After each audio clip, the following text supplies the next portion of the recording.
Welcome to మీరమ్మ Hindi విద్యాలయం. ఈరోజు పాఠ్యాంశంలో భాగంగా అంతర్రాష్ట్రీయ స్తర హిందీ యొక్క పత్రలేఖన్ ని మనం నేర్చుకుందాం.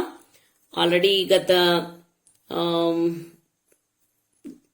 2 క్లాసుల్లో కూడా మనం పత్రలేఖన్ యొక్క శైలిలు ఏ విధంగా ఉన్నాయి అనేటువంటిది నేర్చుకున్నాం. ఈ రోజు డైరెక్ట్ గా పత్ర నేర్చుకుందాము. రాయబడినటువంటి పత్ర ఏదైతే ఉందో అది చూడండి. ఇక్కడ స్టేషన్ అండ్ డేట్ హైదరాబాద్ నుంచి రాస్తా ఉన్నారు. మరి 8/9/2014 8/9/2014. ప్రియమిత్ర సంబోధన. ప్రియమిత్ర తుమ్ కైసే హో. ప్రియమైన స్నేహితుడా తుమ్ కైసే హో, నువ్వు ఎలా ఉన్నావు. ఆశా కర్తా హూం, నేను ఆశిస్తున్నాను కి ఏమనంటే తుమ్ అప్నే పరివార్ కే సత్ సకుశల్ హో, నువ్వు నీ యొక్క కుటుంబంతో పాటుగా చాలా సంతోషంగా ఉన్నావని ఆశిస్తా ఉన్నాను. సో ఎవరైనా ఎప్పుడైనా ఉత్తరం రాస్తున్నప్పుడు మొట్టమొదటిగా ఇలా విషింగ్ అనేది చేయాలన్నమాట. ఎట్లా ఉండాలి? ఫస్ట్ మనం మాట్లాడే మాట క్షేమ సమాచారమై ఉండాలి. ఖచ్చితంగా యోగక్షేమాలు, మన క్షేమం వాళ్ళకి చెప్పాలి, వాళ్ళ యోగక్షేమాలు మనం అడగాలి. యహ జాన్కర్ బడీ ప్రసన్నత హుయి, ఈ విషయం తెలుసుకుని నేను చాలా సంతోషించాను. కి తుమ్ హిందీ సే జుడే వివిధ కార్యక్రమం మే బాగ్లే రహే హో, ఎందుకంటే హిందీకి సంబంధించినటువంటి ఆయా కార్యక్రమాలలో మరి నువ్వు పాల్గొంటున్నావన్న విషయం నాకు ఉత్తరంలో రాసావు కదా, ఆ విషయం నేను తెలుసుకుని చాలా సంతోషపడ్డాను. చూడండి, ప్రసన్నత. ప్రసన్నత మే ప్రత్యయ క్యా హై? తా. ప్రసన్నత మే ప్రత్యయ తా. సో ఈ విధంగా అలా ఇక్కడ చూడండి, సకుశల్. सकुशल में उपसर्ग क्या है? सा. कुशल सकुशल उपसर्ग सा और ప్రసన్నత में प्रत्यय తా అన్నమాట. ఈ విధంగా రాస్తా ఉన్నాడు. తన స్నేహితుడిని అడుగుతున్నాడు, తుమ్ కైసే హో, నువ్వు ఎలా ఉన్నావు. నేను ఆశిస్తున్నాను రా నువ్వు నీ ఫ్యామిలీతో పాటు చాలా సంతోషంగా ఉన్నావని. నేను ఈ విషయం తెలుసుకుని చాలా సంతోషించాను. ఏంటో తెలుసా, నువ్వు ఉత్తరంలో రాసావు కదా హిందీకి సంబంధించినటువంటి ఆయా కార్యక్రమాలలో నేను పాల్గొంటున్నాను అన్నావు కదా, ఈ మాట విని నేను చాలా సంతోషపడ్డాను. తుమ్నే అప్నే పత్రమే జాననా చాహ, నీవు రాసినటువంటి ఉత్తరంలో ఇది తెలుసుకోవాలనుకున్నావు కి ఏమనంటే హిందీ భాషక అప్నే జీవన్ మే క్యా మహత్వ హై. మరి హిందీ భాషకి తన యొక్క జీవితంలో మరి ఏమి గొప్పతనం ఉంది. అపనే జీవన్ మే క్యా మహత్వ హై, మన యొక్క జీవితంలో హిందీ భాష మన జీవితంలో ఏ విధమైనటువంటి గొప్పతనాన్ని కలిగి ఉంది. మే తుమ్హారీ జిజ్ఞాసక నీచే సమాధాన్ దే రహా, నేను నీ యొక్క జిజ్ఞాస మన కోరిక, ఇచ్చ. జిజ్ఞాసక పర్యాయ శబ్ద ఇచ్చ. సో నేను నీ కోరిక మేరకు ఈ ఉత్తరంలో క్రింద నేను సమాధానం ఇస్తా ఉన్నాను, ఆన్సర్ చేస్తా ఉన్నాను. నువ్వు క్వశ్చన్ అడిగావు కదా, ఏమని అడిగా నువ్వు? హిందీ భాషక అపనే జీవనమే క్యా మహత్వ హై, హిందీ భాష మన జీవితంలో ఎలాంటి ప్రాముఖ్యత కలిగి ఉంది, ఎలాంటి గొప్పతనాన్ని కలిగి ఉంది అని నువ్వు అడిగావు కదా, ఆ ప్రశ్నకు సమాధానాన్ని నీ కోరిక మేరకు నేను క్రింద ఇస్తా ఉన్నాను. చూడండి ఏమని చెప్తున్నాడో. भारतीय स्वतंत्रता संग्राम में देश को एकता के सूत्र में बांधने के लिए एक भाषा की आवश्यकता हुई. మరి ఎప్పుడైతే భారతదేశం స్వతంత్ర కోసం గొప్ప పోరాటం సంగ్రామం చేసింది, కురుక్షేత్రం లాంటి మహా సంగ్రామం, అలాంటి సంగ్రామం మరి భారతదేశం, అఖండ భారతదేశం అప్పుడు స్వతంత్రం కోసం పోరాటం చేస్తున్న సమయంలో ఇప్పుడున్నటువంటి రాష్ట్రాలు కలిగినటువంటి భారతదేశమే కాదు, స్వతంత్రానికి ఫైట్ చేస్తున్నప్పుడు పాకిస్తాన్ అనేటువంటిది కూడా మన దేశంలో ఉంది, బంగ్లాదేశ్ అనేది కూడా మన దేశంలో ఉంది. ఆ సమయంలో మన భారతదేశం, అఖండ భారతదేశం ఒక రకంగా చాలా ఉన్నతమైనటువంటి పెద్ద దేశం అన్నమాట. సో భారతీయ స్వతంత్రతా సంగ్రామ్ మే దేశ్ కో ఏకతా కే సూత్ర మే బాంధనే కే లియే, మరి అటు పాకిస్తానీయుల్ని, ఇటు బంగ్లాదేశ్ వారిని, ఇటు భారతీయులు వీళ్ళందరినీ కూడా ఏకతా కే సూత్రమే, ఐకమత్యం అనేటువంటి తాటి మీదకు తీసుకురావడానికి ఏక భాషకి ఆవశ్యకత హుయి, ఒక భాష అనేది చాలా అవసరం అనిపించింది. ఎందుకంటే బంగ్లాదేశ్ వాళ్ళ భాష ఇక్కడ భారతీయులకి, పాకిస్తాన్ వాళ్ళది ఈ రెండింటి దేశాలకి రాదు, అలాగే భారతదేశం వాళ్ళు. సో అన్నిటికీ కలిపి ఒక భాష అవసరమైంది. ఇక్కడ అందరికీ స్వాతంత్ర సంగ్రామంలో పాల్గొన్నటువంటి, ఇప్పుడు అయితే 3 దేశాలుగా ఉన్నటువంటి ఇవి ప్రజలందరికీ కూడా ఒక భాష అవసరమైంది. యహ్ కామ్ హిందీ సే హీ సాధ్య హో సకా. అయితే ఆ ఒక్క భాష ఏంటి అంటే హిందీ వల్లనే ఈ కార్యక్రమం, అంటే ఏ కార్యక్రమం? అందరినీ కూడా ఐకమత్యం అనేటువంటి తాటి మీదకి, ఒకే భావజాలం మీదకి తీసుకురావడం అనేటువంటి కార్యక్రమం ఏదైతే ఉందో అది కేవలం హిందీ భాష వల్లనే అవుతుందనే అని చెప్పి ఆ సమయంలో, ఈ ఉద్యమ సమయంలో, ఈ పోరాట సమయంలో ఎవరైతే మరి పెద్దవారు ఉన్నారో, ఎవరైతే జ్ఞానవంతులు, తెలివైన వాళ్ళు, దేశభక్తులు ఎవరైతే ఉన్నారో, దేశం పోరాటం చేస్తున్నటువంటి అనేకుల సమయంలో ఉన్నారు. మహామేధావి వర్గం ఉంది ఆ సమయంలో. సో ఆ మేధావి వర్గం అంతా కూడా నిర్ణయించారు ఏమని అంటే ఒక భాష అవసరం, ఆ భాష కూడా హిందీ అని. आज हमें एक से अधिक భాషాయం సీఖనా జరూరీ హై. ఈ రోజుల్లో అయితే మన మదర్ టంగే కాకుండా అనేకమైనటువంటి భాషలు నేర్చుకోవాల్సినటువంటి అవసరం ఎంతైనా ఉంది, తప్పకుండా నేర్చుకోవాలి. జిన్మే హిందీ और అంగ్రేజీ का स्थान महत्वपूर्ण है. మరి మీరు నేర్చుకునేటువంటి ఆ భాషల్లో పక్కాగా హిందీ ఉండాలి, అలాగే ఇంగ్లీష్ కూడా ఉండటం చాలా గొప్ప విషయం. हिंदी से हम सारे बात की पहचान अच्छी तरह से कर सकते हैं. హిందీ నేర్చుకున్నాం అనుకోండి, భారతదేశం నలుమూలలా కూడా ఏం జరుగుతుందో, ఎలా ఉందో అన్నది చాలా కూలంకషంగా మనం నేర్చుకోవచ్చు.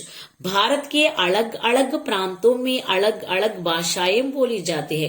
మన భారతదేశంలో ఆయా రాష్ట్రాలు ఉన్నాయి, ఆయా ప్రాంతాలు ఉన్నాయి. ఆ ప్రాంతాల్లో ఆయా భాషలు మాట్లాడుతూ ఉంటారు. ఇప్పుడు సపోజ్ మన ఆంధ్ర, మనం తెలుగు మాట్లాడతాం. తమిళనాడు వారు ఉన్నారు, తమిళ మాట్లాడతారు. కేరళ వాళ్ళు ఉన్నారు, మలయాళం మాట్లాడతారు. మహారాష్ట్ర వాళ్ళు ఉన్నారు, మరాఠీ మాట్లాడతారు. ఇట్లా ఆయా రాష్ట్రాల్లో ఆయా భాషలు మాట్లాడుతుంటారు. హమే భారత్ కే సభీ ప్రాంతం సే జుడ్నే కే లియే ఏక్ భాషకి ఆవశ్యకత హోతీ హై. అయితే మనం వెళ్ళిన ప్రతి చోట తమిళనాడు వెళ్ళి తమిళం మాట్లాడేసి, మహారాష్ట్ర వెళ్ళి మరాఠీ మాట్లాడేయాలి, కేరళ వెళ్ళి మలయాళం మాట్లాడేయాలంటే సాధ్యమవుతుందా? సాధ్యం కాదు. కొందరికే సాధ్యం అవుతుంది, అందరికీ సాధ్యం కాదు. కాబట్టి అందరూ కూడా, దేశం నలుమూలలో ఉన్నటువంటి వాళ్ళందరూ కూడా ఒక ప్రత్యేకమైనటువంటి ఒక భాషను కలిగి ఉండాలి. ఒక భాషను వీళ్ళందరూ ప్రత్యేకంగా నేర్చుకోవాలి. అలాంటి భాష అవసరం అనిపించింది. జిసే సారే భారత్ కే వాసి జాంతే హై. అయితే అది ఎలాంటి భాష అయి ఉండాలి అంటే మొత్తం భారతీయులందరూ దాన్ని తెలుసుకుని ఉండాలి. ఖచ్చితంగా అది, ఈ భాష అనేది అందరికీ తెలిసి ఉండాలి. వైసీ భాష హీ హిందీ హై. అలాంటి భాష ఏదైనా ఉంది భారతీయులందరికీ, అటు కాశ్మీర్ నుంచి కన్యాకుమారి వరకు, ఇటు పాకిస్తాన్, ఇటు అందరికీ తెలిసినటువంటి భాష అప్పట్లో ఏంటంటే హిందీ. జో సారే భారతీయోం కు ఏకతా కే సూత్ర మే బాంధితీ హై. ఏ భాష అయితే భారతీయులందరినీ ఐకమత్యం అనేటువంటి తాటి మీదకి తీసుకొస్తుందో ఆ భాషే హిందీ. హిందీ అప్నే శాబ్దిక హద్ సే భీ భారతీయ కెహలాతీ హై. ఒక రకంగా హిందీ అన్న పదానికి అర్థం చెప్పమంటే భారతీయ అని చెప్పొచ్చు అనమాట. అంటే అంతగా భారతీయులు ఈ భాషని ఇనుమడింపజేసుకున్నారు. इसलिए देश के वर्तमान और भविष्य को ध्यान में रखकर భారతీయ సంవిధాన్ని, మరి దేశం యొక్క వర్తమానాన్ని, భవిష్యత్తుని కూడా రెండింటిని దృష్టిలో పెట్టుకుని భారతీయ సంవిధానం అనే రాజ్యాంగం, మరి మన భారతీయ రాజ్యాంగంలో అనుచ్ఛేద్ అధ్యాయం 343 के తెహత్ మానే అధికరణం. అంటే మన భారతీయ రాజ్యాంగంలో 343 అనేటువంటి ప్రకరణలో హిందీకు 14 सितंबर 14 1949 को राजभाषा के रूप में गौरवान्वित किया है. మరి 1949లో రాజభాష మన జాతీయ భాషగా, రాజభాష యా రాష్ట్ర భాష, మన రాజరిక ఉపభాష కావచ్చు లేదా జాతీయ భాషగా మరి హిందీని గౌరవించడం జరిగింది. ఎప్పుడు 1949 సంవత్సరంలో. మనకి 1947లో స్వాతంత్రం వచ్చింది కదా. 1947లో స్వాతంత్రం వస్తే 1949లో అంటే స్వాతంత్రం పొందుకున్న 2 సంవత్సరాలకి మరి సెప్టెంబర్ 14వ తారీఖున మరి 343వ అధ్యాయం 1వ అధికరణంలో మరి యొక్క మనం ఏమని చెప్తాం వీటిని, ఆర్టికల్ 343లో మరి ఈ విధంగా చెప్పబడింది అనమాట. తెహత్ అంటే అధికరణం అనమాట, ప్రకరణ అంటారు కదా అట్లా. సో 343లో ఏం చెప్పబడింది, ఈ యొక్క రాజభాషగా, హిందీని రాజభాషగా లేదా జాతీయ భాషగా, రాజరిక భాషగా గౌరవించి చేర్చడం జరిగింది. తబ్సే హమ్ హర్ వర్ష్, అప్పటి నుంచి కూడా మనం ప్రతి సంవత్సరం కూడా 14 सितंबर को हिंदी दिवस मनाते हैं. హిందీ దివస్ మరి ప్రతి సంవత్సరం కూడా సెప్టెంబర్ 14వ తారీఖున మనం జాతీయ హిందీ దివస్ ని జరుపుకోవడం అనేది జరుగుతుంది. మనం కూడా మన స్కూళ్ళల్లో మరి ఖచ్చితంగా జరుపుకుంటాం కదా. సెప్టెంబర్ 14 వచ్చిందంటే మరి హిందీ ప్రేమికులందరికీ కూడా చాలా చాలా హ్యాపీ అనమాట. మేము కూడా మా స్కూల్లో చక్కగా హిందీ దివస్ అంటే పద్యాల పోటీలు పెట్టడం, కంఠస్థ పద్యాలు పెట్టడం, లేదా చిన్న చిన్న కవితలు రాయించడం, అలాగే వ్యాసరచన పోటీలు పెట్టడం, తర్వాత ఎలక్ట్యూషన్ ఇవి పెట్టడం అన్ని జరుగుతూ ఉంటాయి. చాలా చక్కగా మీరందరూ చాలా హ్యాపీగా పార్టిసిపేట్ చేస్తారు కదా. మనందరి స్కూళ్ళలోనే ఇవి జరుగుతూ ఉంటాయి కదా.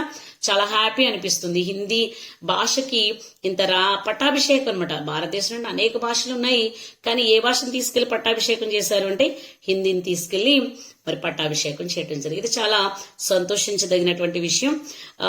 నేను కాలేజీలో పండిట్ ట్రైనింగ్ అవుతున్నప్పుడు మాకు గణి సార్ అని ఉండేవారు అనమాట. ఆ గణి సారు మాకు లెసన్ చెప్పడానికి వచ్చినప్పుడు ఏం చేసేవారంటే ఆయన క్లాస్లోకి ఎంటర్ అవగానే ఫస్ట్ ఒక సాంగ్ పాడేసేవారు అనమాట. అంటే లంచ్ బ్రేక్ అయిన తర్వాత ఫస్ట్ పీరియడ్ ఆయనదే ఉండేది. సో అందరికీ కాస్త బద్ధకం, అట్లా అప్పుడే లంచ్ చేసి బద్ధకంగా ఉంటామని ఆయన రాగానే ఫస్ట్ ఒక సాంగ్ పాడేవారు అనమాట. ఏదో ఒక సాంగ్ పాడి మమ్మల్ని అందరినీ అలర్ట్ చేసేవారు, మళ్ళీ లెసన్ లోకి మమ్మల్ని అందరినీ తీసుకెళ్ళడానికి అనమాట. సో ఆయన పాడినటువంటి హిందీ దివస్ సాంగ్ ఒకటి చాలా ఇష్టం నాకు. సార్ని ఈ సమయంలో తప్పకుండా జ్ఞాపకం చేసుకోవాలి, ఎందుకంటే ప్రతిసారి నేను హిందీ దివస్ అంటేనే ఆ పాట పాడుతూ ఉంటాను. మరి మీకోసం కూడా నేను ఆ పాట పాడతాను.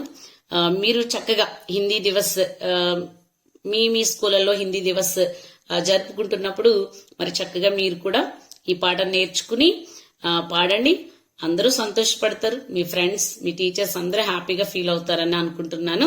చాలా సంతోషం కదా మన భాష గురించి మనం పాట పాడటం అంటే. ఎందుకంటే ఇది మామూలు భాష కాదు, రాజభాష. మన రాజులకు పట్టాభిషేకం పొందినటువంటి చక్కని భాష మన హిందీ భాష. సో హిందీ భాష మీద పాట నేర్చుకుందాం. सुनने में जो है बड़े मधुर, बोलने में जो है बड़ी सरल, बोलियों की रानी है मेरी हिंदी भाषा, भारतीयों की शान है मेरी हिंदी भाषा।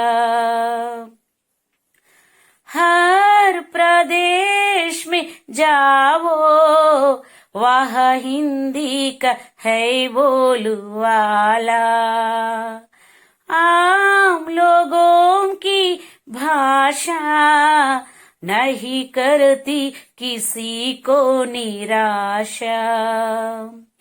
हर प्रदेश में जाओ वह हिंदी का है बोलवाला, आम लोगों की भाषा नहीं करती किसी को निराशा।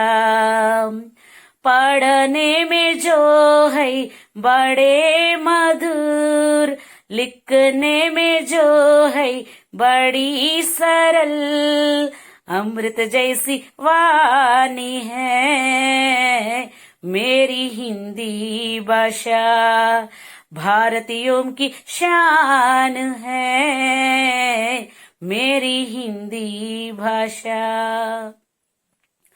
14 सितंबर को उभरी संविधान ने भी इसको स्वीकारा, तब से ही बानी है अपनी इस देश को भी ए राष्ट्र भाषा।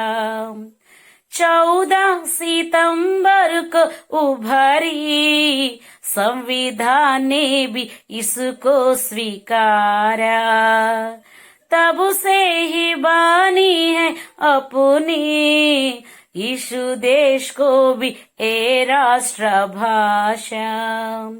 पूरब से पश्चिम तक, उत्तर से दक्षिण तक संपर्कीय भाषा है मेरी हिंदी भाषा, भारतीयों की शान है